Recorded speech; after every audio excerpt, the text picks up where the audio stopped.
नमस्कार दोस्तों, हमारी आज की कहानी का नाम है दिक्कत। पता नहीं क्या टोना टोटका सा करती है। यहाँ हम दोनों की कमाते कमाते ही हालत ख़राब है। ना अभी तक कुछ जुड़ पाया और उसने तीसरा घर तक ले लिया। सुजाता अपनी देवरानी प्रीति के लिए कुछ कुछ बोलती ही जा रही थी। तुम क्यों हमेशा प्रीति के पीछे पड़ जाती हो? सबका अपना अपना भाग्य है। हेमा ने सुजाता को नॉर्मल हो करने के लिए कहा। क्या भाग्य? यार कुछ तो है। तुझे तो पता ही है ना, तो मायके से ऐसी धन्ना सेठ है। जब आई थी तब तीज त्योहारों का नेग भी अमित की कमाई से निकालकर बायना पूजती थी हम सबका।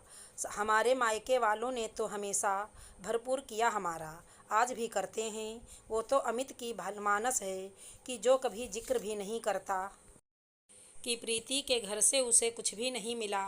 एक हमारे हैं, इतना मम्मी पापा करते हैं कि एक ही दामाद है, फिर भी चार बातें सुना ही देते हैं हमारे साहब हमको। सुजाता की ईर्ष्या उसके शब्दों में साफ नज़र आ रही थी। क्या सुजाता, तू क्यों इतना परेशान है? उसका मायका क्या है क्या नहीं, इससे क्या फ़र्क पड़ता है? तेरी सेहत क्यों बिगड़ रही है? ठीक है ना? तेरे देवर की किस्मत तो संवर गई उसके आने से।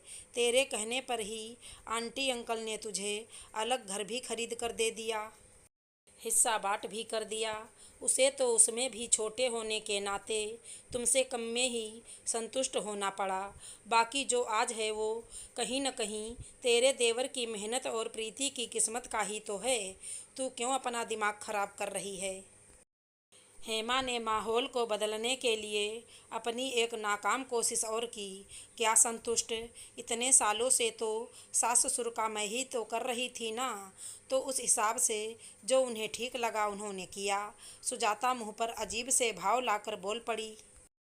देख बहुत हुआ, ये तू नहीं, तेरी ईर्ष्या बोल रही है। वो कोई जादू टोना नहीं कर रही। उसे ईश्वर उसके सब्र, व्यवहार और सेवा का प्रतिफल दे रहा है, जितना मैं जानती हूँ। अब देख ना, उसकी शादी के बाद तुमने और यहाँ तक कि आंटी ने भी उसे तीज त्योहारों पर अपने मायके से आने वाले सामान की कितनी हेकड़ी दिखाई। हर वक्त उसे एहसास दिलाया कि वो तुम्हारे बराबर नहीं है, जबकि उसके तो पिता भी नहीं थे। लेकिन उसने सब सुन ली। अमित अच्छा नहीं कमाता था, तब तो तुमने ही उसको अलग किया, घर के खर्चे पानी का सुना सुना कर। फिर अंकल आंटी को भी उनके पास ही भेज दिया कि दो बेटे हैं तो दोनों का सेवा में भी तो बराबर का हिस्सा है। तब भी उसने सहस्त्र सब स्वीकार कर लिया।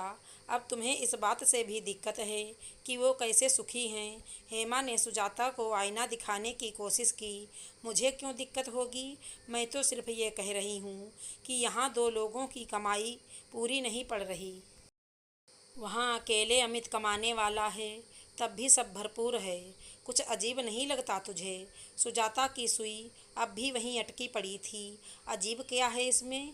मैं तो इतना जानती हूँ कि जो हक से बेहक लेता है उसका पूरा नहीं पड़ता, और जो अपना हक भी छोड़ देता है उसे भगवान चारों तरफ से पकड़ा देता है। तुमने ससुराल में अपना रोना रोकर जब तक प्रीति नहीं आई घर में खूब फायदा उठाया।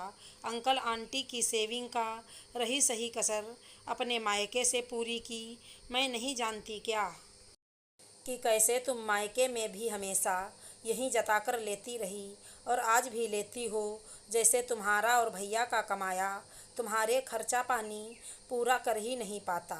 उसमें भी तो तुम सिर्फ लेने की नीयत लेकर क्या अपने भाई भाभी भतीजे भतीजियों का हिस्सा नहीं खा रही हो? ससुराल मायका कुछ भी तो नहीं छोड़ रखा तुमने बटोरने में।